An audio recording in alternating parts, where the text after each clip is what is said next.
Hello everyone, divine 777 में आप सभी का स्वागत करती हूँ। मैं निधि। कैसे हैं आप? आई होप आप सभी स्वस्थ होंगे, सुखी होंगे और सुरक्षित होंगे। आज की जो रीडिंग है वो कलेक्टिव जर्नल रीडिंग है, टाइमलेस रीडिंग है। टॉपिक आपके पर्सन की करंट फीलिंग्स आपको लेकर के क्या है, हम यहाँ देखने वाले हैं। आपको रहना है पॉजिटिव, कर देना है वीडियो को लाइक, चैनल को सब्सक्राइब अगर अब तक नहीं किया है तो। चलो देख लेते हैं आपके पर्सन आपके बारे में क्या सोच रहे हैं, क्या चल रहा है उनके मन में, किस तरीके की बातें हैं। सबसे पहला कार्ड यहाँ पर आ गया है द एम्परर का, और ये अनऑफिशियल लव के बारे में रीडिंग है। अगर आपका प्यार अनऑफिशियल है, ठीक है, तो ये वहां पर है। क्या थॉट्स हैं? जजमेंट का कार्ड है। अनऑफिशियल वो रिलेशन है जहां आप अपने रिश्तों को हाइड करके रखते हैं। द 10 ऑफ कॉइंस का कार्ड है, जहां आप लोगों के सामने अपनी पिक्चर वगैरह शो नहीं कर सकते हो, बता नहीं सकते हो। रिश्ता बहुत हिडन रहता है। द हेरीफेंट, ठीक है। And here is 3 of cups. Okay, यहाँ पर ये कार्ड है और कार्ड देख लेते हैं। तो वहाँ पर रिलेशनशिप में क्या चल रहा है? Queen of cups, sorry queen of coins. Okay, यहाँ पर आ गया है 2 ऑफ वॉन्ड्स, यहाँ पर आ गया है 5 ऑफ कप्स, यहाँ पर आ गया है 8 of coins and 1 more card, यहाँ पर आ गया है 5 ऑफ वॉन्ड्स का कार्ड। ओके, तो सबसे पहले अगर हम इनकी राशियों की बात आपसे करें तो यहाँ पर इनकी राशियाँ जो हैं वो है Aries, Leo, Sagittarius, Capricorn, Virgo and cancer, Scorpio, Pisces. तो ये यहाँ पर इनकी राशियाँ हैं। यहाँ पर जो कार्ड है वो है queen of cups, page of swords and king of coins का कार्ड है। एंड हेयर लाइक ऑलवेज यहाँ पर ऐसा कार्ड मुझे दिख रहा है 9 ऑफ वॉन्ड्स का, जो कहीं ना कहीं आपकी भावनाओं को बहुत छुपा रहा है। देखो, सबसे बड़ी बात, आपका जो रिश्ता अनऑफिशियल है जिनके साथ भी, आप उस व्यक्ति को बहुत ज्यादा प्यार करते हो। सबसे पहले you are in love with this person, very much you are in love with this person. आप इस व्यक्ति को बहुत प्यार करते हैं, ये आपकी थॉट है। आप इसके साथ रिलेशनशिप को पक्का करना चाहते हो, आप इस रिश्ते को और भी ज्यादा गहरा और पक्का करना चाहते हो, स्टेबल करना चाहते हो। और क्योंकि आपको इसके साथ में स्टेबिलिटी फील होती है, आप लगातार इसको रोज इनके साथ अपने संबंधों के ऊपर वर्क करते हो, देखते हो, इन पर नजर रखते हो। और इनको पता है, ऐसा नहीं कि नजर इनके उसमें रख रहे हो, इनको पता है कि आप इनको देखते हो। बिकॉज दिस इज अनऑफिशियल, तो आपको ये ऐसा फीलिंग आता है कि ये पर्सन मेरी लाइफ में क्यों नहीं है।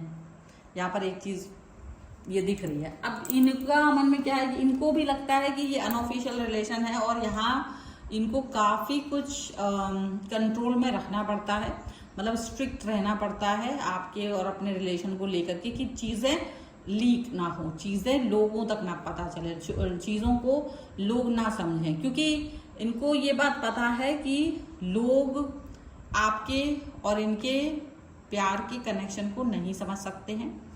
उनका और आपका जो कनेक्शन है वो एक ऐसा कनेक्शन है जिसका अंडरस्टैंडिंग लेवल आप लोगों को जो है, जो उसका पवित्रता का ख्याल आपको है, जो शिद्दत का ख्याल आप लोगों को है, जिसमें आप सिर्फ एक दूसरे से प्यार मांग की डिमांड कर रहे हो, वो चीज की अंडरस्टैंडिंग और कोई व्यक्ति नहीं रख रहे हैं। और कोई व्यक्ति इसको यही समझते हैं कि आप लोग शायद एक दूसरे के लिए मतलब ये बात को अंडरस्टैंड नहीं कर पाएंगे। उनको ये लगेगा कि आप लोग एक दूसरे का फायदा उठा रहे हो, आप लोग गलत रिलेशनशिप में हो, आप गंदे हो, घटिया हो, बहिष्कार कर देना चाहिए आपका, ये है वो है, मुंह दिखाने लायक नहीं हो, ये है वो, पता नहीं क्या क्या।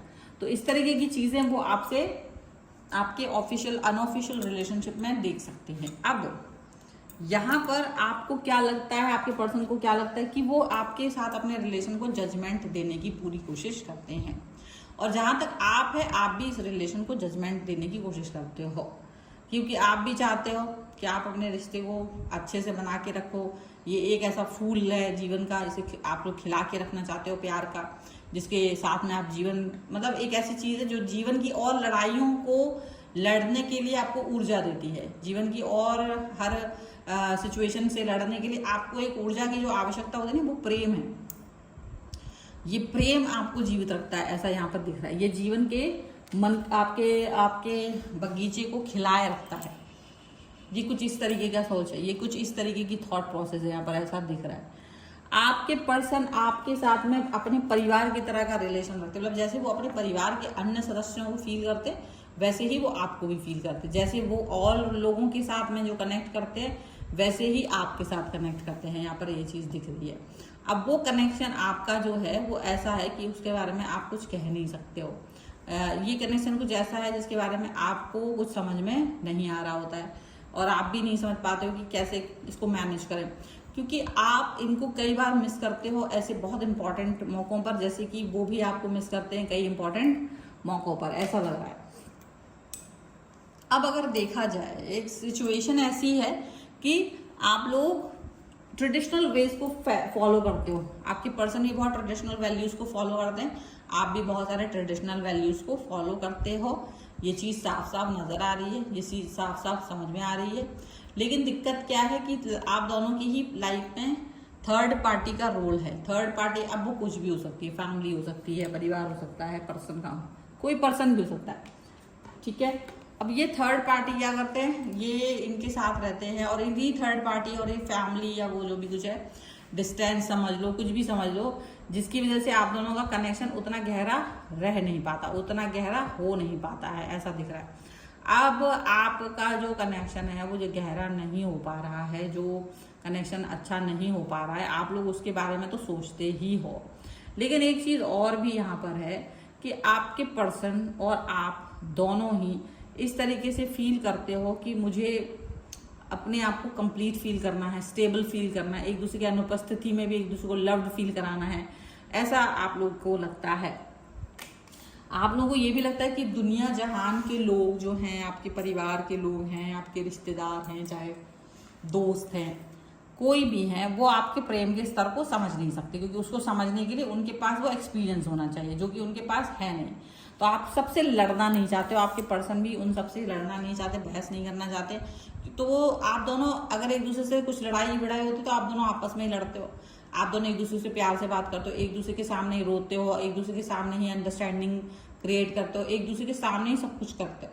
तो एक दूसरे को ही एक दूसरे के लिए मतलब एक होता है ना कंप्लीटनेस, सब A to Z, मतलब प्यार भी, लड़ाई भी, रूठना भी, मनाना भी, सारा संसार वही व्यक्ति हो जाता है। यहाँ पर ऐसा लग रहा है क्योंकि आपको लगता है कि दुनिया के लोग आपके प्रेम को गंदी नज़र से देखेंगे, अच्छी पवित्रता से नहीं देखेंगे, पवित्र वो समझेंगे नहीं उसे, वो समझेंगे कि ये गलत है, आप रॉन्ग हैं, आपने ऐसा वैसा, वो कहेंगे आपकी हिम्मत कैसे हुई आउट ऑफ दिस बाउंड्री जाके प्यार करने की, आपकी हिम्मत कैसे। अब प्यार कोई बाउंड्री देख के होता है क्या?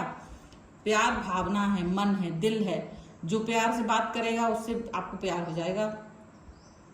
अब तुम्हारा पर्सन है, वो कहेंगे तुमने, यदि may be you are married person और आपके लोग ये कह सकते हैं कि तुम अपने पर्सन से चीट कर रहे हो। देखो यहाँ पर चीट वाला किस्सा भी आ सकता है।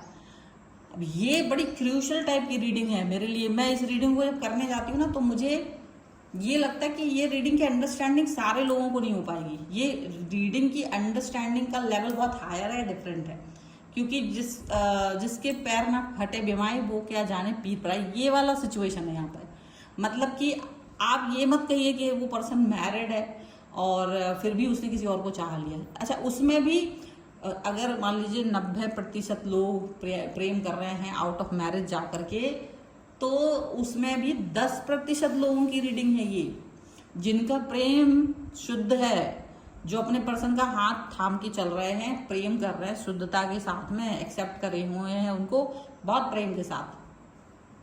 इसको जज करने के लिए मतलब ये है कि वो उनको ऐसा नहीं कि नीचा दिखाते हैं कि थर्ड पार्टी का तुम्हारा ये है, तुम्हारा वो है, उसका पास्ट याद दिला के उसको नीचा दिखाते हूँ, अपमानित करते हूँ, या ये सोचते हो कि ये तो मेरा पर्सन है या मेरे चरणों का मैं डला हुआ है ये पर्सन, ये तो मुझ पर डिपेंड है ये तो, और उसको गालियाँ सुना रहे हूँ, अपमानित कर रहे हो, मारपीट कर रहे हो। ये वो लोग भी नहीं हैं, ये बड़े अलग पर्सन हैं। ये इतने प्रेम में है कि ये इन सब चीज़ों में नहीं पड़ते हैं।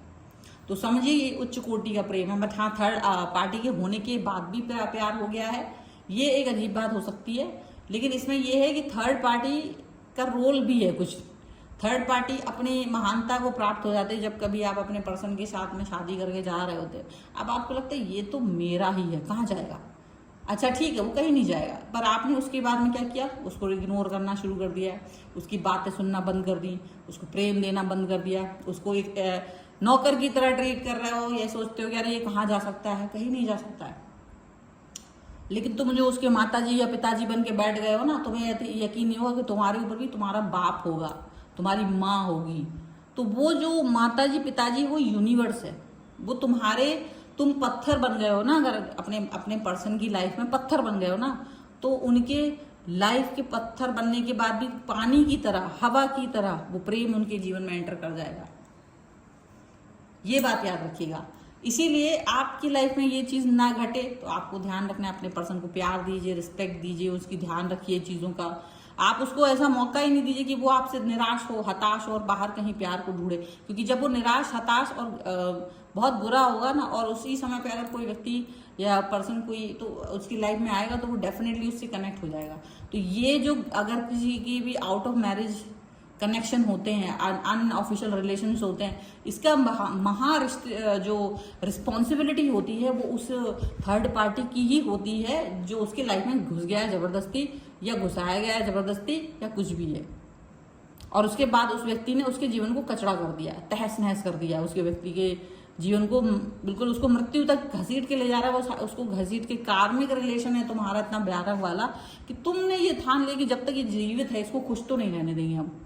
और यही तुम्हारी बेवकूफ़ी सोच है। तुम इतना उसको रुला रहे थे, इतना परेशान कर रहे थे कि वहीं ईश्वर ने अपना डंडा निकाला और तुम्हारी इस कार्मिक रिलेशन पे चला दिया, और कोई नया व्यक्ति उसकी लाइफ में आ गया।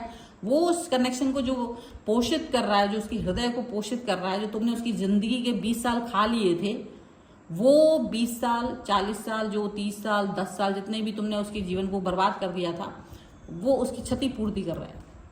क्योंकि वो तुम्हारे साथ रह करके ये मैं नहीं कह रही हूँ, मत सोचा मैं कह रही हूँ, ये कार्ड कह रहा है, यहाँ देख लो कार्ड। तुम्हारे साथ रह के उसकी ये हालत थी, तुम तो पोषित हो रहे थे उससे, तुम तो अपनी उड़ान उड़ रहे थे, लेकिन वो व्यक्ति कांटों के जाल में घिरा हुआ, कांटों में रहता हुआ, उलझा हुआ रो रहा है।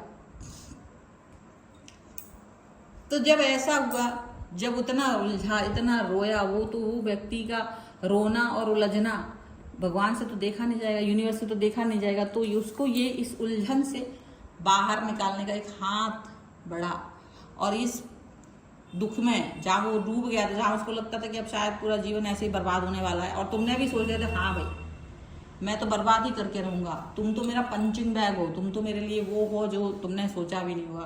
तो ऐसी मूर्खता वाली सोच के साथ जब तुम रहे हो, तो व्यक्ति के साथ में फिर अनऑफिशियल रिलेशनशिप जुड़ेगा, और फिर वो ऐसा जुड़ता है कि जिसका प्रेम बहुत ऊंचाइयों पर होता है, तुम उसकी कल्पना भी नहीं कर सकते हो। और दूसरी बात यह है कि आप ऐसे प्रेम को उत्पन्न करने की, अगर आपको लगता है ये गलत है, तो भाई तुम बहुत सही नहीं हो, तुम भी तो गलत हो। तुमने कौन सी कमी छोड़ रखी है, तुमने उस व्यक्ति को दुख देने में कौन सी कमी छोड़ रखी है। अगर वो तुम्हारे पास आके रो रहा है या रो रही है, ज्यादा हो जाता है, रो रहा भी होता है कभी कभी, तो यदि ये है तो भाई तुम इसके रिस्पॉन्सिबल हो। तुमने उसके जीवन का पट्टा नहीं लिखवा लिया, तुमने उसके जीवन का वसीयत नहीं करवा ली कि अब तो ये मेरा है, मैंने इसे खरीद लिया है, अब तो ये मेरा है। ये जो थॉट प्रोसेस आती है ना, ये गलत है। कभी भी अपने पर्सन, तो ये अनऑफिशियल रिलेशनशिप बनेंगे नहीं। अनऑफिशियल के पीछे तुम ही कारण हो, याद रखना। जो इसको उस तरह से देख रहे हैं, ऑफिशियल वाले लोग जो देख रहे हैं ना, ये तुम्हारा पर्सन अगर अनऑफिशियल में गया है ना, तो because of you are the responsible person, समझे। अब यहाँ पर ये चीज देखो, ये पर्सन का तो ड्यूअल थॉट्स में रहा काफी समय तक, क्योंकि ये तुम्हारे उसमें भी था कि क्या करना चाहिए क्या नहीं। लेकिन देखो फिर एक इंसान जो है ना अनऑफिशियल की तरफ चला गया, और वो चला गया तो उसके साथ में उसको एक जीवन का मूल्य समझ में आ रहा है। उसे पता है कि तुम्हारा फिर भी विष भवन हो सकता है, तुम जो सर्प की तरह उसके जीवन में कुंडली मार के बैठे हो ना, उस अजगर की तरह, वो समझो, वो उसको पता है कि कभी भी, लेकिन फिर भी उसको लगता है कि मरना तो दोनों तरह से, अजगर के साथ रह के भी मरना है, सर्प के साथ रह के भी मरना है, और ऐसे भी मरना तो है ही। तो जीवन को खुश होकर जिया जाए, जितना है उतना, जो खुशी मुझे मिल रही है उसको जिया जाए। तो यहाँ पर वो खुशी की तलाश है, दोनों को ही खुशी की तलाश है, और वो इस खुशी के साथ में आगे बढ़ रहे हैं। इस खुशी को पाना, इस खुशी के साथ आगे बढ़ना, ये चल रहा है इस लाइफ में, ठीक है। सो ये सभी सोच यहाँ पर निकल के आ रही है। और दिस इज द रीडिंग। अगर आप इस पर क्लेम करना चाहते हैं तो आप इसे लाइक कर सकते हैं। अनऑफिशियल 1111 और ऑफिशियल 1111 लिख सकते हैं। पर्सनल रीडिंग के लिए आप आ सकते हैं। व्हाट्सअप नंबर आपकी स्क्रीन पर है। रीडिंग स्टार्ट होते हैं 199 रुपीज़ ऑनवर्ड्स। मिनी रीडिंग से लेकर डिटेल रीडिंग तक करवा सकते हैं। आपको ये वीडियो कैसा लगा मुझे कमेंट बॉक्स में जरूर बताइएगा। मिलते हैं एक नई रीडिंग के साथ जल्दी। तब तक देखते रहिए divine tarot 777। Thank you for watching. Bye.